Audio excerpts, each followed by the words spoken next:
हिमालय लोग YouTube channel में आपका स्वागत है और मैं हूं जर्नलिस्ट डॉक्टर हरीशचंद्र लखेड़ा। आपने देखा होगा कि हिमालय बेल्ट में तंत्र मंत्र करने वाले लोग आमतौर पर ये बोलते हैं, जब भी वो पूजा करते हैं, आदेश गुरु का आदेश या जाग मच्छंदर ऐसे कुछ शब्द आते हैं। आखिर क्यों आते हैं? कभी सोचा आपने? या आपने एक और देखा होगा कि मैं उत्तराखंड की मैं बात करूंगा कि उत्तराखंड में जब कोई बीमार हो जाता है या कि छोटे छोटे बच्चों को जैसे यदि जुकाम भी लग जाए या डर जाए या बीमार हो जाए, तो फिर एक जो शिल्पकार परिवार के लोग आते हैं और वो कुछ पूजा मंत्र उन्त्र पढ़ के चले जाते हैं और उसके बाद ये माना जाता है कि वो बच्चे ठीक होते हैं या किसी का भूत निकालना हो, भूत का हरण, कई चीज़ें के होते हैं, वो पूजा करते हैं। ये शिल्पकार समाज करता है पूरे हिमालय बेल्ट में इसी तरह का। आखिर कौन लोग करते हैं ये मैं इस वीडियो में आपको बताऊंगा, लेकिन तब तक आपसे अनुरोध है कि इस चैनल को सब्सक्राइब अवश्य कर दीजिए, जो कि हिमालयी सभ्यता पर केंद्रित है। तो आपने देखा होगा कि वैसे तो पूरे भारत में तंत्र मंत्र जादू टोना सब जगह है और इससे अछूता हिमालय क्षेत्र भी नहीं है। चाहे जम्मू में की बात हो, चाहे हिमाचल की बात हो या उत्तराखंड के दोनों क्षेत्र गढ़वाल कुमाऊं या नेपाल, सो आगे पूर्व तक की भी मैं बात कर रहा हूँ सब जगह। लेकिन मैं उत्तराखंड में शिल्पकार, जिनको जो दलित समाज है उनको शिल्पकार शब्द है, उनके लिए वो लोग इसको मानते हैं। और ये देन जो है वो नाथों के, नाथ संप्रदाय का। नाथों के जो थे, कहते हैं कि नाथ जो शुरुआत में बौद्धों की ब्रजियान शाखा से निकले थे, सिद्ध 84 सिद्ध, और उनमें से ही जब सिद्ध वामपंथी वामधारा की पूजा करने लगे, जिसमें मैथुन था, मदिरा थी, मांस था, इस तरह के 5 मकारों से करने लगे, तो विद्रोह था। उसके बाद विद्रोह किया था नाथों ने और उसमें मच्छिंद्र नाथ और गुरु गोरखनाथ ये परंपरा आई थी। तो उन्हीं की परंपरा के लोग हिमालय में भी आए और हिमालय में आने के बाद उन्होंने ये जो मंत्र थे, खास तौर पर के वहाँ पे जो हाशी पर पड़ी जातियाँ थी उनको दिए थे और फिर उन लोगों ने पूरे समाज को, हिमालय के समाज में इस तरह की पूजाएं शुरू की थी। आप लोगों ने देखा होगा कि हिमालय क्षेत्र में तंत्र मंत्र बहुत ज़्यादा होता है। खासतौर पर यदि कोई बच्चा बीमार होता है, यहाँ तक कि यदि उसे सर्दी जुकाम भी लग जाता है तो तंत्र मंत्र लोग कराने लग जाते हैं। पहले ये बहुत ज़्यादा होता था, हालांकि अब समय के साथ यह सब बदल रहा है, लेकिन कई तरह के जादू टोने या पूजाएं बहुत तरह के जो होते हैं और ख़ासतौर पर इसको उत्तराखंड में तो शिल्पकार समाज करता रहा है और जिसको कि शेष भारत में दलित समाज कहा जाता है। यहाँ तक कि जो जोगी समाज है उसका तो यह भी दावा रहा है कि वो बारिश भी करा सकता है या गिरते ओलों को बंद करा सकता है। आखिर हिमालय क्षेत्र में यह जादू टोना तंत्र मंत्र कहाँ से आया? शुरुआत उत्तराखंड से करता हूँ।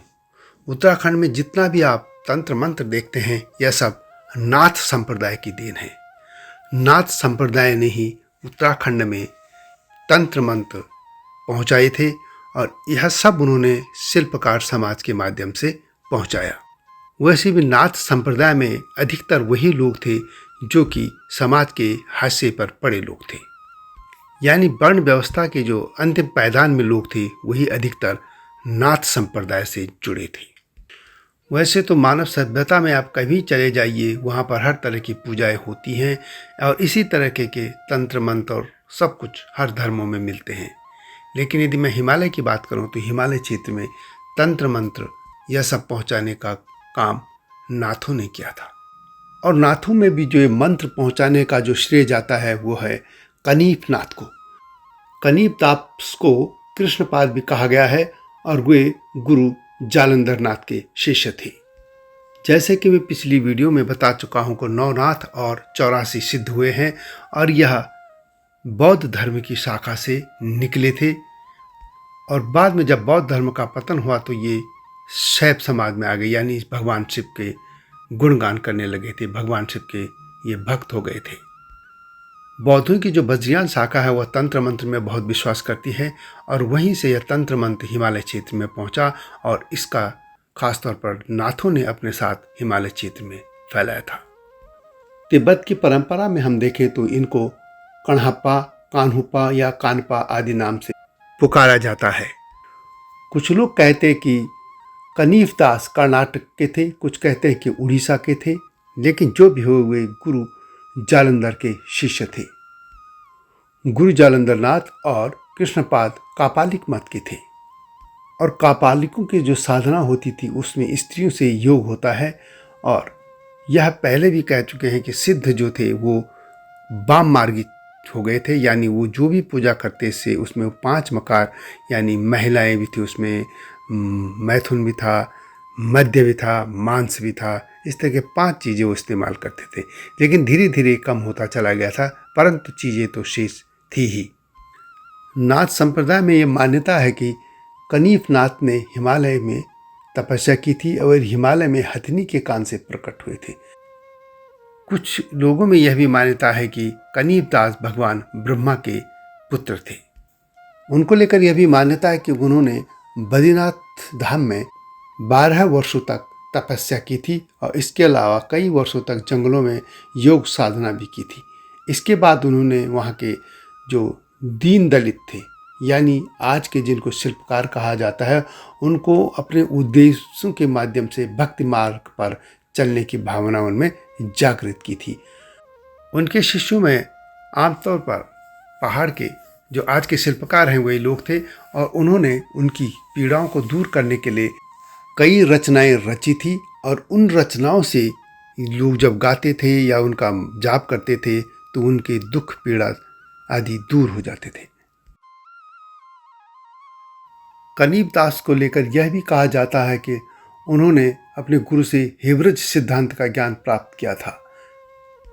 उनकी एक शिष्या भी थी जिसका नाम था मेखला, और जो बौद्धों की वज्रयान शाखा है उसमें मेखला को बहुत ज़्यादा सम्मान प्राप्त है। उनकी दूसरी शिष्या का नाम था कनखल। इनके एक शिष्य भी थे अचिति, बदली भी इनकी शिष्य थी।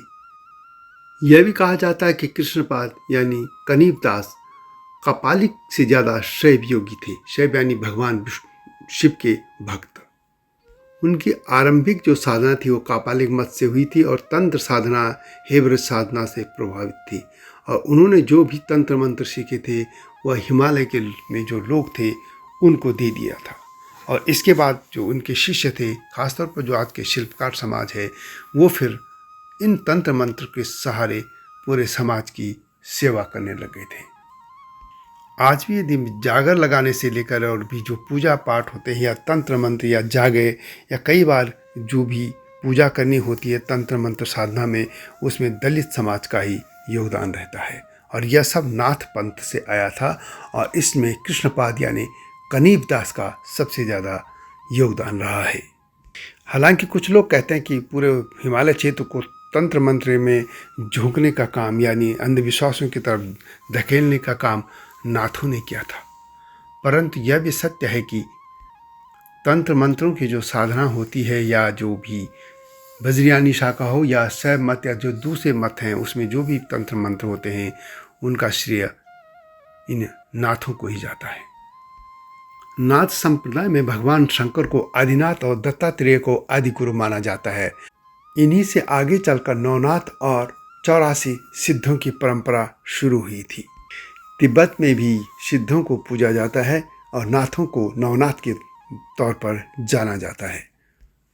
जैसा मैं कई वीडियो में कह चुका हूँ कि अमरनाथ, केदारनाथ, बद्रीनाथ, पशुपतिनाथ और भी जो नाथ जिस भी धाम के साथ जुड़ा है, यहाँ पे नाथों ने बड़ी सेवा की थी और नाथों की सेवा के कारण ही इन धामों के नाम के साथ नाथ शब्द जुड़ गया था। भगवान भोलेनाथ, भैरवनाथ, गोरखनाथ आदि ये नाम भी सब नाथ संप्रदाय से ही आप जानते हैं। नाथों का मुख्य जो स्थल रहा है तपस्या का वो हिमालय की गुफाएं रही हैं। नाग बाबा, नाथ बाबा या समी कमंडल, चिमटाधारी, ये सब जटाधारी, शैव बाबा या शाक्त संप्रदाय यानी बौद्ध धर्म, इनके सभी अनुयायी ये एक तरह से उसे नाथों की एक शाखा जो है जैन धर्म में भी है और एक शाखा बौद्ध धर्म में भी। गुरु मत्स्येंद्रनाथ या जिनको मच्छेंद्रनाथ भी कहा जाता है, वे नाथों के पहले गुरु थे। गुरु गोरखनाथ उन्हीं के शिष्य थे। तो यह वीडियो कैसे लगी कमेंट में उससे लिखें। मिलता हूँ नए मुद्दे के साथ, तब तक जय हिमालय। जय भारत। हिमालय पे पेड़ हो तो गीत गाएंगी नदियाँ, गीत गाएंगी नदियाँ।